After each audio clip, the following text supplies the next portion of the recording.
Guys आज की इस वीडियो में लक्स इंडस्ट्रीज के बारे में डिस्कस करेंगे। इससे पहले लक्स इंडस्ट्री के बारे में 2 जन 2024 को हमने डिस्कस किया। उस दिन से आज तक 1 मंथ कंप्लीट हो चुका है।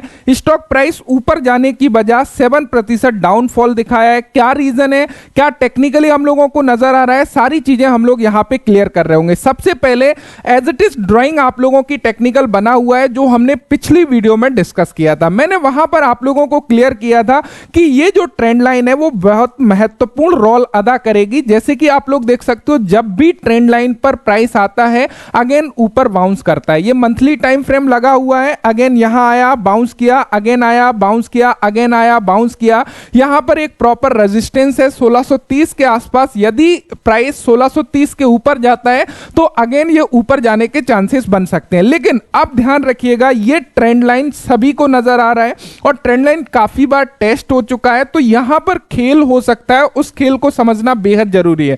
देखिए गाइस, टेक्निकल के साथ में आपको साइकोलॉजी को मैच करना पड़ेगा, जब भी आप लोग चीजों को समझ पाओगे। थोड़ा सा चीजों को समझिएगा। सबसे पहला पॉइंट ऑफ व्यू आप लोगों को ध्यान रखना है, ये जो टेक्निकल एनालिसिस कर रहा हूं यहां पर मेरी पर्सनल इन्वेस्टमेंट है, उसके लिए जो मैं करता हूं वो वीडियो मैं आप लोगों के साथ में शेयर करता हूं। कोई भी बाय सेल होल्ड की रिकमेंडेशन नहीं है।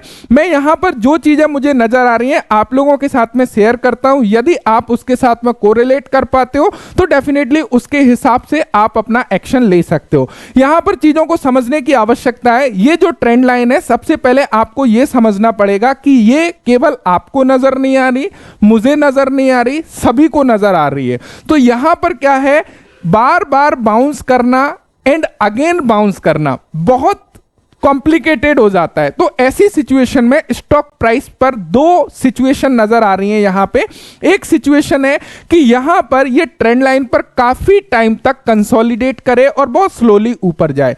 दूसरा सिचुएशन क्या नजर आ रहा है कि जैसा कि यहां से यदि मंथली टाइम फ्रेम में हम लोग देख रहे हैं, इसको थोड़ा सा डेली टाइम फ्रेम पर चलते हैं और वहां पर चीजों को समझने की कोशिश करते हैं। यदि यहां पर देखोगे लगातार स्टॉक प्राइस ने फॉल किया है।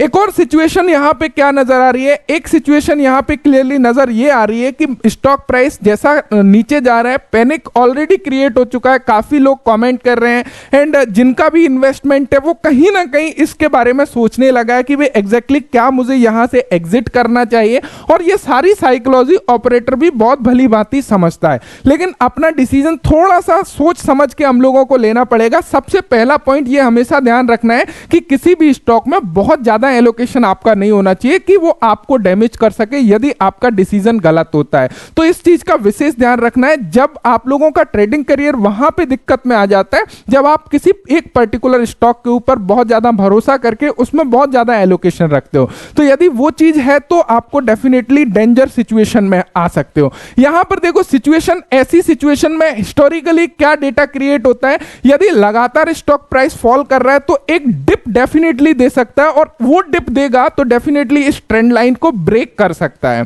क्यों कर सकता है? क्योंकि इस ट्रेंड लाइन को सभी लोग देख रहे हैं। स्टॉप लॉसेस डेफिनेटली काफी लोगों के पड़े हुए हैं। वो स्टॉप लॉस को काट के स्टॉक हल्का होकर ऊपर जाने का प्रयास कर सकता है। सेकंड सिनेरियो क्या बनता है? सेकंड सिनेरियो ये बनता है कि ये ट्रेंड लाइन के पास में काफी टाइम कंसोलिडेट कर जाए कि भाई कहीं ना कहीं रिटेल इन्वेस्टर ये समझने लगे कि अभी इस स्टॉक में कोई मतलब नहीं है और निकल जाना चाहिए। स्टॉक प्राइस जब भी चलना शुरू करेगा, यदि ये यहां जाके यहां तक फॉल किया है तो मैक्सिमम चांसेस है कि ये ट्रेंड लाइन को टच करेगा और टच करेगा तो इस बार टच करके ऊपर जाना बहुत ज्यादा मुश्किल नजर आ रहा है। कहीं ना कहीं उसको ब्रेक करने के भी चांसेस हमको नजर आ रहे हैं। यदि हम लोग इसके लेवल को देखने लगे तो क्या लेवल यहां पर नजर आ रहा है, यदि थोड़ा सा हम लोग इसके लेवल देखें कि कहीं ना कहीं ट्रेंड लाइन के ऊपर क्या लेवल हमको नजर आ रहा है, यदि ये ट्रेंड लाइन यहां आके ब्रेक होती है तो कहीं ना कहीं हम लोगों को 1180 1150 के लेवल भी स्टॉक दिखा सकता है। इसमें कोई भी दोहराया नहीं है। और जब ये ट्रेंड लाइन को ब्रेक करेगा, देखो यदि यहां से पैनिक सिचुएशन क्रिएट करके ब्रेक करते हो काफी इमीडिएटली बाउंस करने के चांसेस है।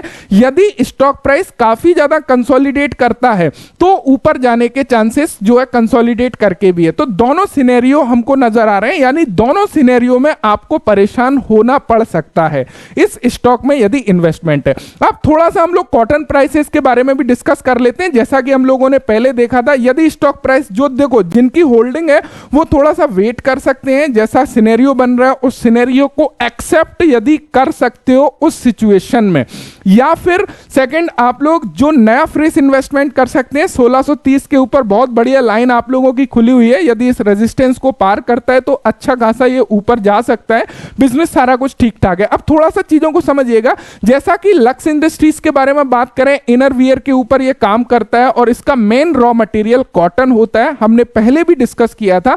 तो कॉटन के प्राइसेस इस कंपनी के लिए बहुत ज्यादा रोल अदा करते हैं। यदि कॉटन के प्राइसेस हाई जाते हैं ऐसी सिचुएशन में इनका मटेरियल कॉस्ट बढ़ जाता है और ऑपरेटिंग प्रॉफिट मार्जिन कम हो जाते हैं, जिसकी वजह से प्रॉफिटेबिलिटी कम हो जाती है और क्वार्टरली रिजल्ट खराब आने लगते हैं। उसका सीधा सीधा इंपैक्ट हमारे शेयर प्राइस पर देखने को मिलता है और ये सेम सिनेरियो अभी ये लक्स इंडस्ट्री फेस कर रहा है। अभी हम लोग देखेंगे यदि 2-3 क्वार्टर से यहां पर आप लोग देखते हो तो यहां पर लक्स इंडस्ट्री में यदि क्वार्टरली रिजल्ट में आप लोग जाते हो तो यहां पर आपको क्या नजर आएगा, यहां पर सेल्स देखोगे, सबसे पहले ऑपरेटिंग प्रॉफिट मार्जिन यदि देखोगे 2020 से किस प्रकार 20% से ऑपरेटिंग प्रॉफिट मार्जिन गिरकर 5% आया, 9% आया, अगेन 8% आया। लास्ट क्वार्टर में यदि देखोगे दिसंबर 2023 में यहां पर सेल्स भी डिक्रीज हुई है और ऑपरेटिंग प्रॉफिट मार्जिन भी हल्का सा डिक्रीज हुआ है, इस वजह से प्रॉफिटेबिलिटी भी कम हुई है। तो यहां पर कहीं ना कहीं प्रॉफिटेबिलिटी पर असर आया है। अब इसका रीजन क्या है, यहां पर दो रीजन है। एक तो यहां पर मटेरियल कॉस्ट आप लोग देख सकते हो इंक्रीज हुई है कहीं ना कहीं, ठीक है। अब मटेरियल कॉस्ट क्यों इंक्रीज हुई है, क्योंकि यहां पर हम थोड़ा सा चलते हैं कॉटन प्राइस के ऊपर। ये कॉटन प्राइस का आप लोगों का चार्ट नजर आ रहा है, मैं यहां पर इसको मंथली लगा लेता हूं मैक्सिमम। यदि हम लोग इसको देखोगे कॉटन प्राइस को, जब हम लोगों ने डिस्कस किया था उस टाइम 80 के आसपास कॉटन प्राइस था, अगेन वहां से नीचे नहीं गया, ऊपर गया है। इसको यदि एनालाइज करोगे, जब जब कॉटन प्राइस नीचे आया है इसका फायदा लक्स इंडस्ट्रीज को मिला है। और हिस्टोरिकली यदि कॉटन प्राइस को हम लोग देखें तो हिस्टोरिकली कॉटन प्राइस जो रहता है वो ये मैक्सिमम इस रेंज में हम लोगों को ज्यादातर जो है नजर आता है। कहीं ना कहीं जो हमें 50 से 80 के बीच में ये कॉटन प्राइस झूलता है।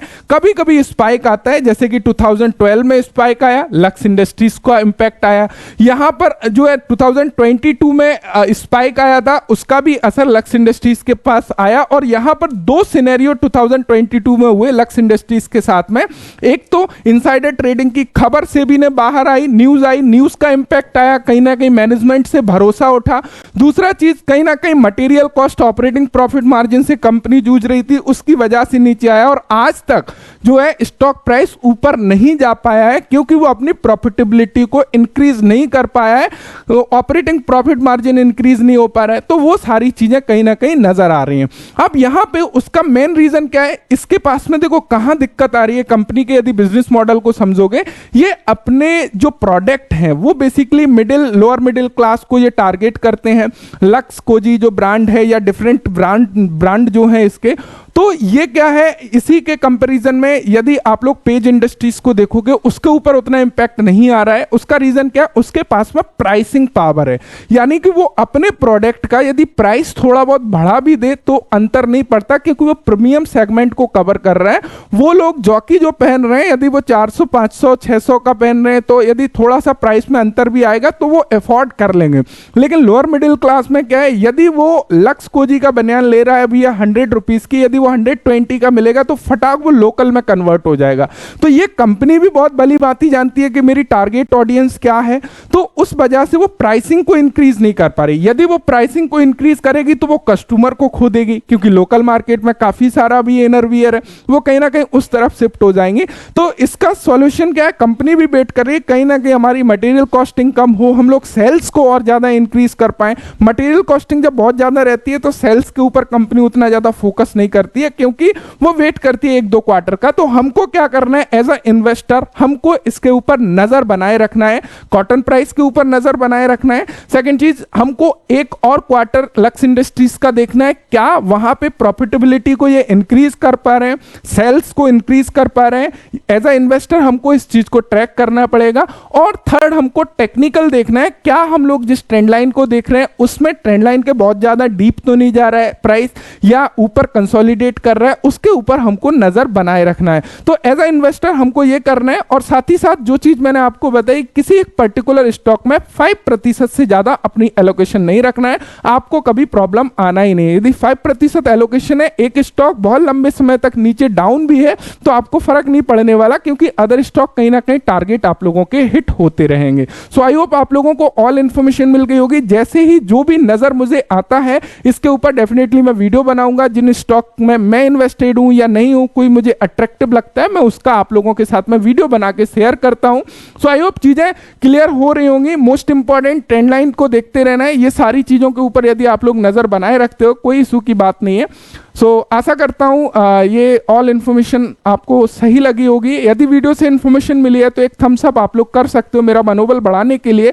Thanks for watching and bye bye.